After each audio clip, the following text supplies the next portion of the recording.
Hello, and welcome to the Tudors Dynasty podcast. In this episode, I delve into the life of Anne of Cleves.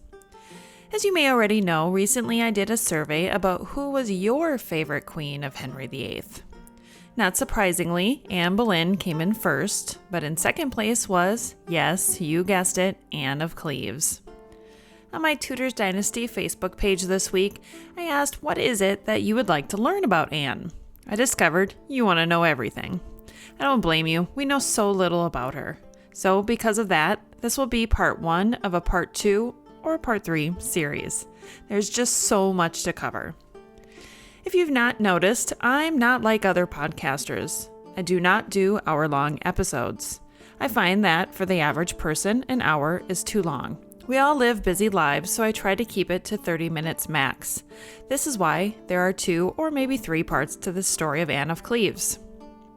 Now, before I get started, I need to do my due diligence and thank those who have supported my social media, my website, and my podcast. I'd like to thank all of my patrons on Patreon who have been with me from the beginning and been such a great support to me. I don't have any new patrons since last week's podcast, so I want to extend another thank you to those who have been with me from the beginning.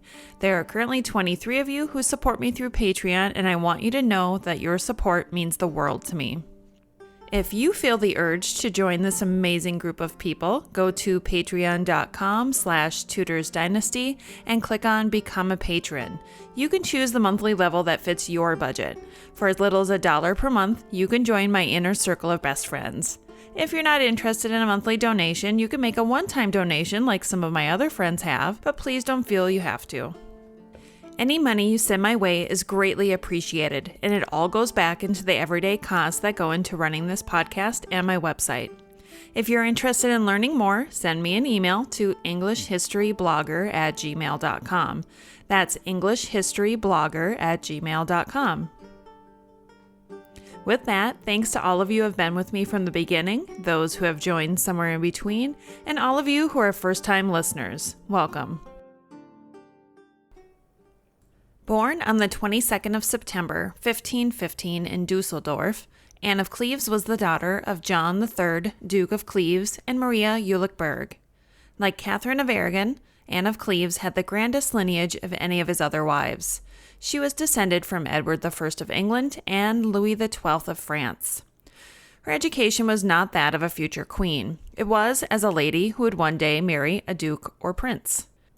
Anne was educated by her mother and could read and write, but only knew German. Anne had not been taught any music as part of her education. This was something that was actually disapproved of in her native Cleves. Anne was the only one of King Henry's wives who was not musical, but her education level was similar to that of Jane Seymour. Throughout all of his marriages, you will find wives with interest in music, save Anne of Cleves. The English ambassador did not seem too concerned that Anne could not speak English. He said, "Her wit is so good that no doubt she will, in short space, learn the English tongue, whensoever she put her mind to it." Anne's older sister, Sibylla, was married to John Frederick, the eldest son of the Duke of Saxony, at the age of 14. Author Elizabeth Norton says that the marriage was an excellent match and that the Duke of Cleves was very generous in the terms of the marriage treaty. He provided Sibylla with 25,000 florins and agreed that if his son William died without sons, that John Frederick would become heir to Cleves, with the understanding that he would pay 160,000 florins towards the marriages of Anne and Amelia. So John Frederick had a vested interest in who the daughters married, since he could one day be Duke of Cleves himself. Even before he had finalized the marriage treaty of his eldest daughter, the Duke of Cleves was already working on one for his 11-year-old daughter, Anne. The Duke of Cleves and the Duke of Lorraine had been discussing a possible marriage between their children. The marriage contract was signed on the 5th of June, 1527, but neither Anne nor Francis were called upon to give their consent to the union, something that was required to make it binding. The betrothal between Anne of Cleves and Francis of Lorraine had been brokered by the Duke of Guelders. In 1527, the Duke of Guelders was childless, and Guelders was claimed by the Duke of Lorraine. In return, the Duke of Cleves would pass his claim to Guelders to his daughter Anne, and she would then marry Francis of Lorraine, who would then be recognized as heir to Guelders. Confused yet? In a nutshell, there was land and money being passed around to make this marriage work. Anne and Francis never met. The couple's marriage treaty had been completely tied up in the fate of Guelders, and nothing was happening on that front. The Duke of Guelders maintained the duchy for many years, but had no real claim to it himself, so essentially he had no right to name an heir. Luckily for Anne's brother William of Cleves, the Duke of Guelders named him as his heir, and upon his death in 1538, William claimed the duchy for himself. When that happened, the ambassador for Lorraine came to Cleves to awaken the marriage treaty between Anne and Francis. William had no interest in the match, and that was the end of it. As far as they were all concerned, there was never a valid betrothal. In October 1537, Henry VIII's third wife, Jane Seymour, had died, and his advisors almost immediately began looking for a fourth bride. This was the first time that the king did not have a new bride lined up to replace the previous one. The thought now was to acquire Henry a foreign bride to build an alliance. The king was currently at odds with Rome and needed an ally. Cleves was perfect, but was not an immediate thought, until 1539, when all other options were beginning to fade. In 1539, John III, Duke of Cleves, died. At the time of his death, he was not very excited about a marriage that tied them with the English king. It took until the 4th of September, 1539, for a marriage treaty to be agreed on. This was delayed by Anne's brother, the Duke of Cleves, consulting John Frederick, Duke of Lorraine, because, remember, if William had no sons, then John Frederick would inherit Cleves after William's death, so he definitely cared who Cleves was aligned with. Once the marriage treaty was agreed upon, Anne of Cleves' life changed, putting her in the spotlight. She received a letter of congratulations from Thomas Cromwell and a gift from the Lady Lisle. Henry VIII had a feeling that Anne knew little about English customs and the language, so he sent to her a gentlewoman by the name of Mistress Gilman. Anne's final weeks in Cleves were spent with her mother and her sister Amelia, preparing for her trip to her new home, England. Part of this preparation was to have a wardrobe that was fit for a queen, all in the German fashion. This was very different from the English fashion, and one must wonder if Mistress Gilman had recommended some English styles. All of Anne's preparations took time, and this caused a delay in her arrival in England. Henry VIII and his English subjects were anxiously awaiting their new queen. It had been 2 years since the Tudor queen graced the court.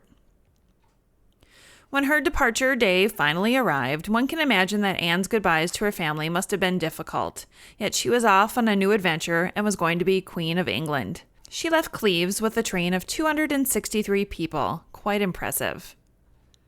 On the 11th of December 1539, Anne finally arrived in English territory. No expense was spared on the reception of Anne in her new kingdom. She spent her first night in Exchequer, and the whole town is said to have come out to greet her. She was very pleased with the welcome she was receiving. Finally, 16 days after entering her future husband's kingdom, at 5 o'clock in the afternoon, Anne of Cleves landed in Dover. From there, Sir Thomas Cheney escorted her to Deal Castle. Deal Castle's construction had only recently been completed, and it was a perfect location to house Anne and her retinue to freshen up and change clothes, but was not meant for a long stay. The Duke and Duchess of Suffolk were there to greet Anne and escort her to a more suitable Dover castle. The trip from Deal to Dover was about 7.5 miles, and they arrived around 11 o'clock in the evening. Travel to her final destination was delayed by weather. Both Anne and Henry were anxious to meet one another. As King Henry VIII was tracking her progress, he knew that she would spend the day resting in London and saw this as an opportunity to act on a centuries-old tradition. Elizabeth Norton said it best in her book about Anne of Cleves, quote, 5 members of his privy chamber disguised in marble-colored cloaks rode down from Greenwich to Rochester to surprise Anne. In chivalric tradition, the king was supposed to visit his bride in disguise, and she, due to the love between them, was meant to immediately recognize her husband in spite of the fact that the couple had never met, end quote. Henry had always been known to be a romantic. Think back to his love letters to Anne Boleyn. He believed himself in love with Anne of Cleves and that she would most definitely return the feeling and recognize him in disguise. The plan was to send Sir Anthony Browne in to inform Anne of Cleves that he had brought a New Year's gift from King Henry for her. Sir Anthony Browne then reported after what had happened. When he looked upon Anne, he did not see the resemblance to the portrait by Holbein and knew that King Henry would not be pleased. When he returned to King Henry after telling Anne of his gift, he did not warn Henry of her appearance. The king went into Anne's chamber with no idea of what would happen, but was excited and hopeful that she would recognize him. Unfortunately, Anne was distracted, looking out her window at bull baiting happening in the courtyard. She had met many new people during her stay, and she was tired and didn't immediately acknowledge the disguised king. Henry, trying to get his future bride's attention, handed her a token. She still seemed uninterested, so he showed her again. When he still did not get a reaction from her, he resorted to kissing and hugging her. Anne was thrown off by this behavior, as it was not what she had experienced from guests thus far, but had not put two and two together that the man in disguise was the King of England. Henry left, upset of course, and returned dressed in all his finest. He greeted Anne and appears to have acted like nothing awkward had just happened. He then led her into a private chamber so they could get better acquainted. It was that original meeting that most likely formed Henry VIII's opinion of Anne of Cleves. He liked her not and did not want to marry her. In his own words, quote, "When I saw her at Rochester the first time that ever I saw her, it rejoiced my heart that I had kept me free from making any pact or bond before with her till I saw her myself. For then I assure you I liked her so ill, and so far contrary to that she was praised, that I was woo that ever she came to England." End quote. When Henry VIII was first made aware of the friendship and union that could come from Cleves, he looked forward to it. Ever the politician and romantic he was. He was excited because he had heard of her beauty and her virtuousness. Once he met Anne in person, he immediately doubted the betrothal and wanted to find a way out. Cromwell could not find an easy way out, and so the wedding would go on. Anne of Cleves at this time had only been taught a minimal amount of English by Mistress Gilman and generally communicated through interpreters. It is likely that she was unaware of how her future husband felt about her because of this, and she was sure that he had no idea that she was not attracted to him. This match was a complete failure as far as physical attraction goes. Not uncommon in royal marriages, but not the way that either of them expected this to go. With that being said, Anne kept her chin up and continued to smile and be merry. Once Henry VIII realized that he must marry Anne or risk upsetting the Duke of Cleves, who could in turn form an alliance with his enemies, he signed documents granting Anne land, which was part of her dower. Anne was informed on the evening of January 5th that she would marry the king the following day. This is the event that she had traveled so far for and was prepared to fulfill her commitment. Anne still had no idea that the king was not pleased with her. Henry, on the other hand, spent the evening wallowing in self-pity. On the day of their wedding, Anne woke early to prepare for the day that would make her queen. With the help of her ladies, she was dressed in the finest gown that she had brought from Cleves. Chronicler Edward Hall noted that the bride was wearing a gown of rich cloth of gold, set full of large flowers of great and orient pearl, made after the Dutch fashion. Her long, yellow hair was hanging loose, which was the custom, and on her head she wore a crown of gold with great stones. Around her neck and waist were jewels of great value.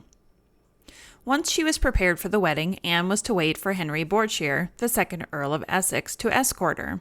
However, he had not showed up and was apparently running late. In his place, Henry VIII sent Thomas Cromwell to lead Anne to the church. When Cromwell arrived, so did the Earl of Essex, and so Cromwell left. When Cromwell returned to the king's side, Henry said to him and a group of lords, "My lord, if it were not to satisfy the world and my realm, I would not do that I must do this day for no earthly thing."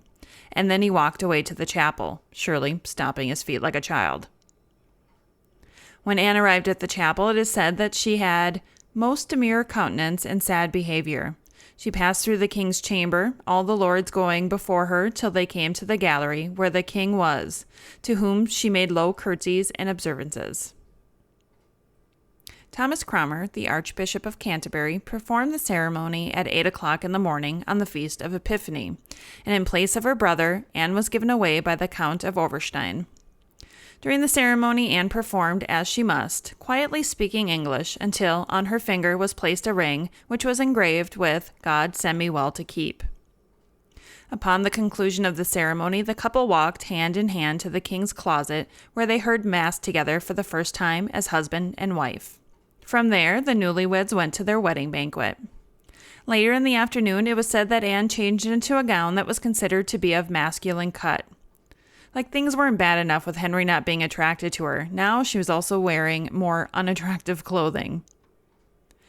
The couple had supper together and then attended a program of masks and other entertainment, after which the couple were put to bed. Some believe that Anne's mother, Maria, had not felt it necessary to acquaint her daughter with, information about what would occur in the marriage bed. Others say that it was the custom of the time for the mother to teach her daughter such things and that Anne knew what to expect. We'll never know for certain. On the other side of the bed was the obese King Henry, who knew all too well what should be done. He had intended to perform his duty and consummate the marriage. After running his hands all over his bride's body, he gave up and went to sleep. Evidently, he was not up to the task. The following day, Henry VIII was in a terrible mood. Unable to perform his husbandly duties in the marriage bed would normally be so embarrassing, but to Henry, it was proof that this marriage was all wrong. The king even told influential courtiers that he was unable to consummate the marriage and that he had found her body disordered and indisposed to excite and provoke any lust in him, and that she could not be a virgin. He then clarified his comments to Sir Thomas Heneage that the reason he believed Anne not to be a virgin was because she had loose breasts and other tokens. He also claimed that she smelled. Then the king told his doctor, William Butts, that this failure to consummate the marriage was not due to impotence on his part because he had experienced wet dreams during his wedding night, so he could perform. Just not with his new bride.